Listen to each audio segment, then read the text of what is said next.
যিনি বিশ্বব্রহ্মাণ্ডের মালিক তিনি জীবকে শিক্ষা দিলেন, রে জীব, আমি যেমন গুরুচরণ আশ্রয় করেছি, তোমরাও যদি আগে গোবিন্দ চরণ পেতে হয় তাহলে আগে গুরুচরণ আশ্রয় করো, সৎ গুরুচরণ আশ্রয় করো।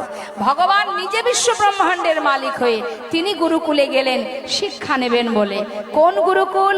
ভগবান কৃষ্ণচন্দ্র যেখান থেকে শিক্ষা নিয়েছিলেন, গুরু সন্দীপনী মুনির আশ্রম, সেই আশ্রমে পৌঁছালেন। আর সেই খবর চলে গেল বৃন্দাবনে। বৃন্দাবনবাসী খবর পেল, সঙ্গে সঙ্গে সুদামার বাবা, সুদামার কৃষ্ণ বিরহের যন্ত্রণা সহ্য করতে না পেরে সুদামাকে নিয়ে যাচ্ছেন সেই গুরুকুলে। মহাজন লিখছেন, দেখো দেখো, আজ চারিদিকে খুঁজে খুঁজে সুদামাকে, গোবিন্দকে পাচ্ছে না। যেই না খবর পেয়েছে গুরুকুলে গেছে গোবিন্দ, চললেন শিক্ষার ওই উদ্দেশ্যে আজি তাহায় চলিল, শিক্ষার ওই উদ্দেশ্যে আজি তাহায় চলিল, শিক্ষার ওই উদ্দেশ্যে আজি তাহায় চলিল, শিক্ষার ওই উদ্দেশ্যে আজি তাহায় চলিল। বহুদিন পরে ভাই কানাইকে পাইল, বহুদিন পরে ভাই কানাইকে পাইল, বহুদিন পরে ভাই কানাইকে পাইল, বহুদিন পরে ভাই কানাইকে পাইল। আনন্দ ধরে না, আনন্দ ধরে না, আনন্দ ধরে না, আনন্দ ধরে না, ভাই কানাইকে কাছে পেয়ে আনন্দ ধরে না, ভাই কানাইকে কাছে পেয়ে আনন্দ ধরে না। বহুদিন পরে ভাই কানাইকে পাইল, বহুদিন পরে ভাই কানাইকে পাইল। যেই না বলেছে যে গোবিন্দ আছে গুরুকুলে, সুদামা যাওয়া মাত্রই কানাইকে পেয়ে ছুটে গিয়ে কানাইকে বুকের মধ্যে জড়িয়ে ধরে সুদামা কাঁদছে। আর যখন কাঁদছে অন্যান্য শিষ্যরা বলে উঠলেন, এই চুপ চুপ চুপ, বস বস বস বস, কান্নাকাটি বন্ধ কর, গুরুদেব আসছে। গুরুদেব এসে বলছে, এই যে তোমরা সব কেমন আছো?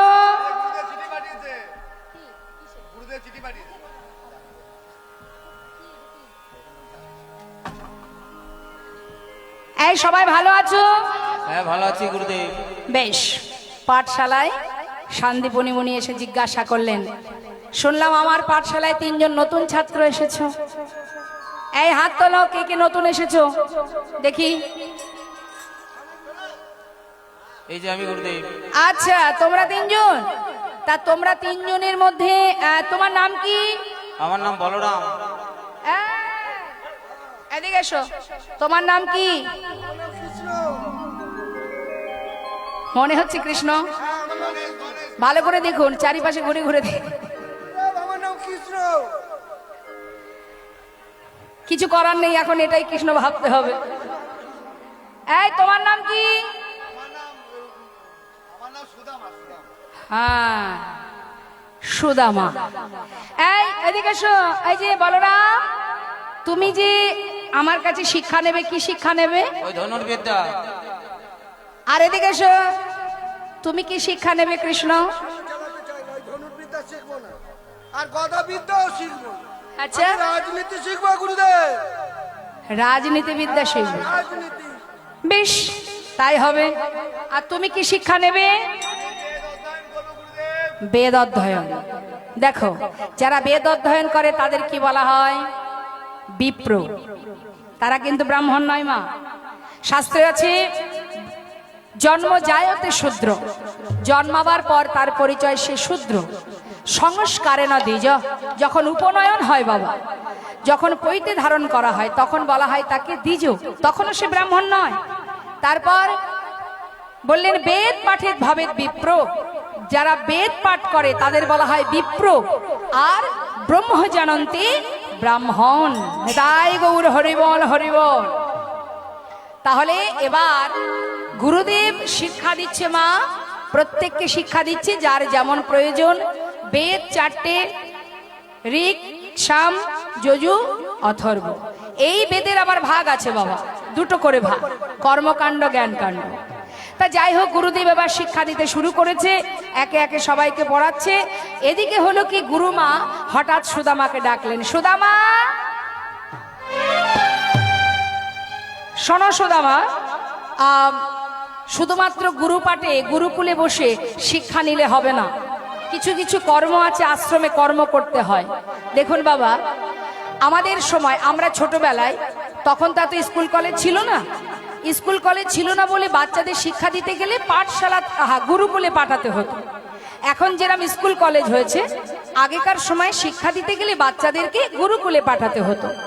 তা আমাদের স্কুলে গেলে আমরা যেরকম, যদি কোনো পূজা হতো স্কুলে, কি করতো, বাচ্চাদের দিয়ে সেই ঘর পরিষ্কার করা, আলপনা করা, পরিষ্কার পরিচ্ছন্ন করা, এটা ওটা সব কিছু সেই ছাত্রছাত্রীদের করতে হতো, তাই না?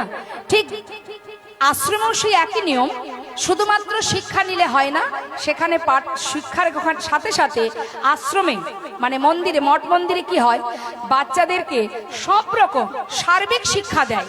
তা এখন গুরুমা বলছে, শোনো, শুধু শিক্ষা নিলে হবে না, তোমাদের একটু কাজ আছে। কি কাজ না, রান্নাঘরে কাঠ ফুরিয়ে গেছে, রন্ধনশালায় কাঠ ফুরিয়ে গেছে, তো কাঠ ফুরিয়ে গেছে, তোমাদের একটু কাঠ কুড়িয়ে নিয়ে আসতে হবে।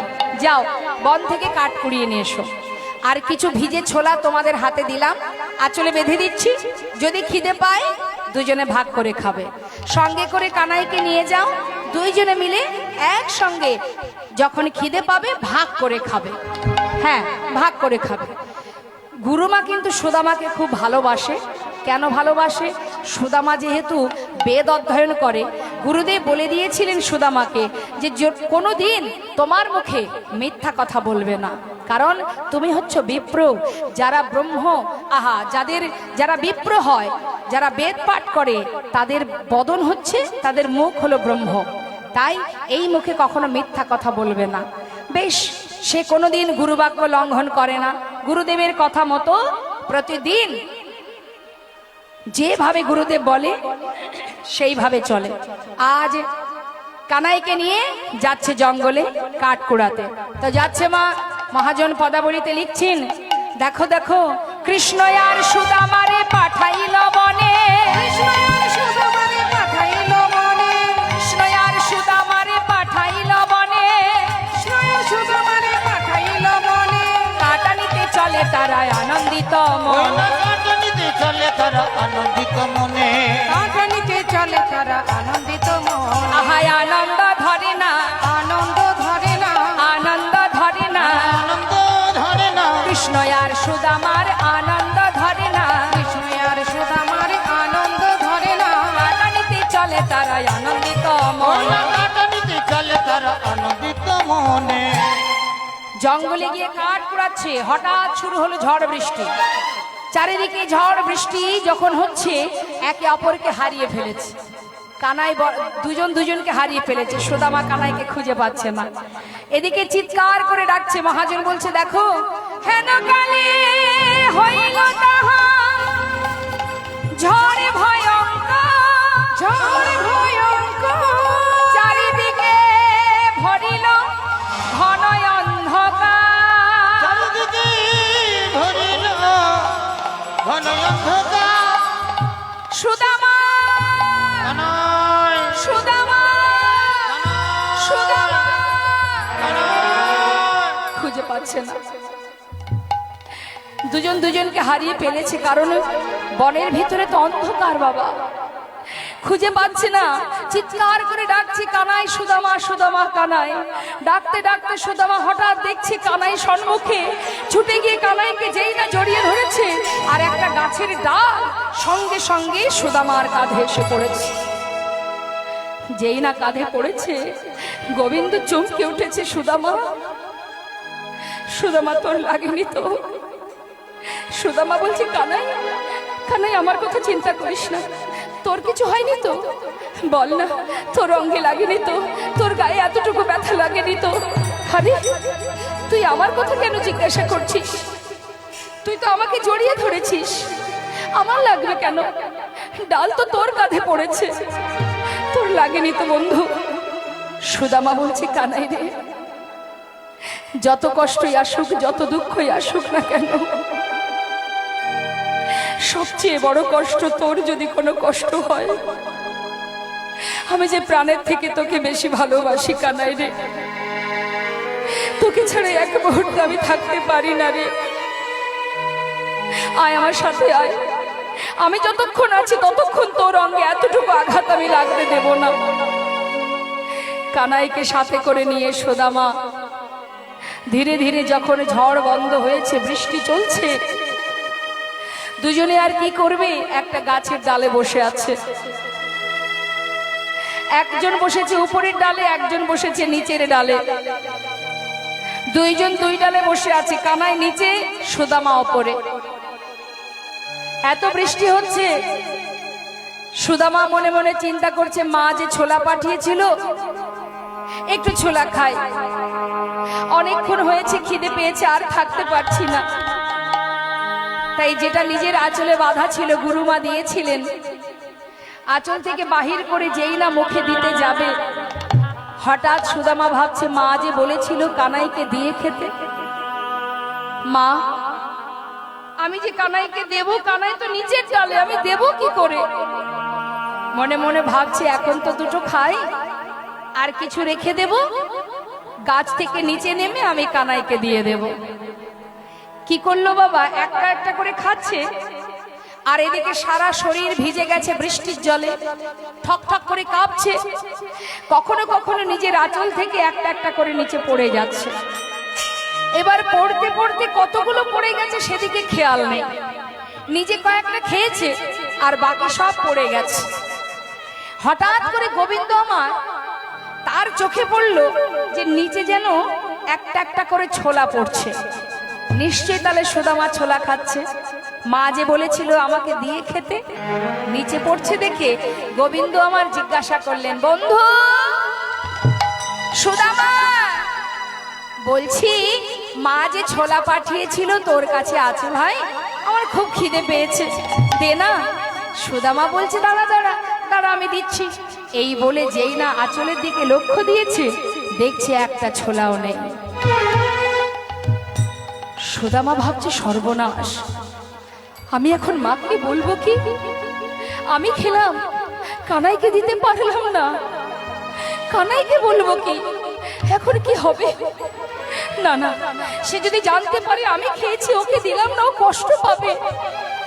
তার থেকে এক কাজ করি, সোজা কথাটা, সত্য কথাটা না বলে একটু কথা ঘুরিয়ে বললেন। কি বলেছিল? কানাই, আমার মনে হয় কি জানিস বন্ধু, ওই জঙ্গলে কাঠ কুড়াতে কুড়াতে না নিশ্চয়ই আমার এই আঁচল ওই কোনো না কোনো গাছের ডালে বেঁধে গিয়ে আমার আঁচলের থেকে সব ছোলা নিচে পড়ে গেছে, একটা ছোলাও নেই কানাই। গোবিন্দ মৃদু মৃদু হাসছে আর মনে মনে বলছে, বন্ধু তুই আজ আমায় মিথ্যা বললি? হ্যাঁ, বসে বসে ছোলা খাচ্ছিস, একটা একটা করে ছোলা নিচে পড়ছে, তারপরেও তুই আমায় মিথ্যা বললি তো? তবে তুইও জানিস না আমি কে, তুই জানিস না যে আমার কাছে যদি কেউ মিথ্যা বলে, অপরাধ করে, তার সাজা আমি কেমন করে দিই। আজ দিন দিন নয় দিন আমার আসবে, মুখে কিচ্ছু না বলে এই ঘটনাটাকে গোপন করে দিয়ে ভগবান বন্ধু সখাকে নিয়ে চলে গেল গুরু আশ্রমে। পরের দিন সকালবেলা ডাকছে, সুদামা এদিকে আয়, আজ আমি তোর সাথে দুটো কথা বলবো। বল কানাই, তুই আমাকে ভালোবাসিস? হ্যাঁ। কতটা ভালোবাসিস? অনেক, আমার প্রাণের থেকে বেশি ভালোবাসি। আচ্ছা সুদামা, আজ যদি আমি তোর কাছে কিছু চাই আমাকে দিবি? নিশ্চয়, বল তুই কি চাস? দেখ, রন্ধনশালায় গুরুমা নাড়ু তৈরি করে রেখেছে, তুই তো জানিস আমি একটু নাড়ু খেতে ভালোবাসি। জানা বন্ধু, আমার জন্য একটু দুটো নাড়ু নিয়ে আয়। সুদামা বলছে, এটা কোনো ব্যাপার? দাঁড়া, আমি গুরুমাকে গিয়ে বললে গুরুমা আমাকে দেবে, আর গুরুমা আমাকে দিলে আমি তোকে দিয়ে দেব। না, এইভাবে আনলে হবে না, বলে কয়ে নিয়ে আসা যাবে না, নিয়েই যদি আসবে চুরি করে নিয়ে আসতে হবে। চুরি? আমি তো চুরি আমি তো গুরুর কাছে চুরি বিদ্যা শিখিনি কানাই। দেখ, আমি গুরুমাকে গিয়ে বলবো, গুরুমা আমাকে দেবে আর আমি তোকে দিয়ে দেব, এটাই তো কথা। আরে বাবা, এর জন্য চুরি কেন করব বল? আমি যে শাস্ত্র অধ্যয়ন করি, আমার যে চুরি করা, মিথ্যা কথা বলা অপরাধ। একটু অপেক্ষা কর, আমি তোকে নাড়ু এনে দেব। দেখ সুদামা, তুই না একটু আগে বললি তোর প্রাণের থেকে বেশি আমাকে ভালোবাসিস।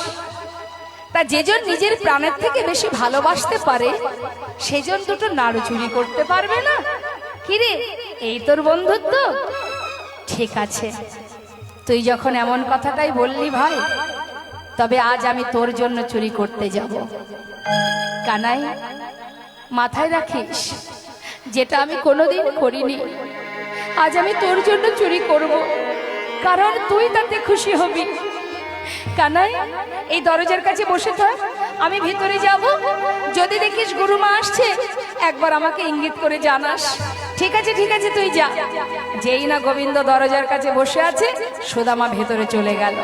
ভেতরে গিয়ে নাড়ুর পাত্র থেকে নাড়ু তুলেছে, হঠাৎ গোবিন্দ চিৎকার করে উঠলেন, গুরুমা, ও গুরুমা, এদিকে এসো, শিগগিরি এসো। তুমি মনে করো আমি তোমার ঘরে নাড়ু চুরি করে খাই? আজ হাতে নাতে প্রমাণ, ওই দেখো তোমার ঘরে কে নাড়ু চুরি করে খায়। সুদামা ছুটতে ছুটতে ঘর থেকে বাইরে এসে কানার কাছে দাঁড়িয়ে বলে উঠলো, কানাই রে, এ তুই কি করলি বন্ধু? মায়ের কাছে তুই আমাকে চোর করে দিলি। আমি তো তোকে আগেই বলেছিলাম আমি চুরি করতে জানি না। কানাই, এত বড় ভুল কাজ, এত বড় অপরাধ শুধুমাত্র আমি তোর সুখের জন্য করতে গিয়েছিলাম।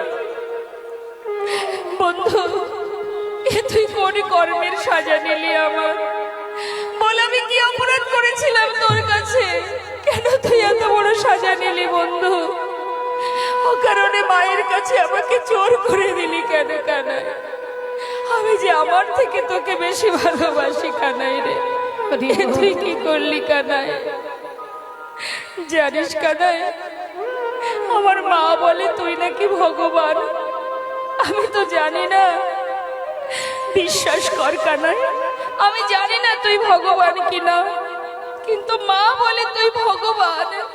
যদি তাই হোস, আজ এই গুরুকুলে দাঁড়িয়ে আমি তোর কাছে প্রতিজ্ঞা করলাম বন্ধু, জীবনে যত কষ্টই আসুক আমার, যত দুঃখই আসুক আমার, যদি কোনোদিন দারিদ্রতার অন্ধকারে ডুবে মরেও যায়, এই গুরুকুলে দাঁড়িয়ে প্রতিজ্ঞা করলাম আমি তোর কাছে দুহাত পেতে কোনোদিনই কিচ্ছু চাইবো না। হরি বল, হরি বল। ভগবান মৃদু মৃদু হেসে বলে উঠলেন, ও বন্ধু, তাহলে তুই আমার কথা শোন। আমিও প্রতিজ্ঞা করলাম, যতদিন তুই আমার কাছে কিছু না চাইবি, আমিও তোকে কিছু দেব না। কি অপূর্ব ভক্ত ভগবানের লীলা। সুদামা কিছুদিন রয়ে গেল গুরুকুলে। শিক্ষা সমাপ্ত হবার পর সবাই যে যার ঘরে চলে গেল, কিন্তু ভগবান কৃষ্ণচন্দ্র তিনি আর বৃন্দাবনে ফিরে গেলেন না। সেখান থেকে তিনি চলে গেলেন দ্বারকায়।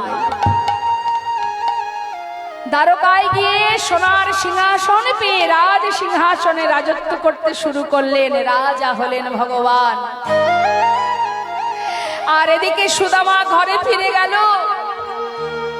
ঘরে ফিরে যাবার পর তার পিতা গর্ব ভরে, মনে বড় গর্ব, কেন আমার সন্তান মস্ত বড় পণ্ডিত, মস্ত বড় বিপ্র। সবাইকে ডেকে বলে, শোনো শোনো, তোমাদেরও তো ঘরে সন্তান আছে, আমার মতো সন্তান কার আছে বলো?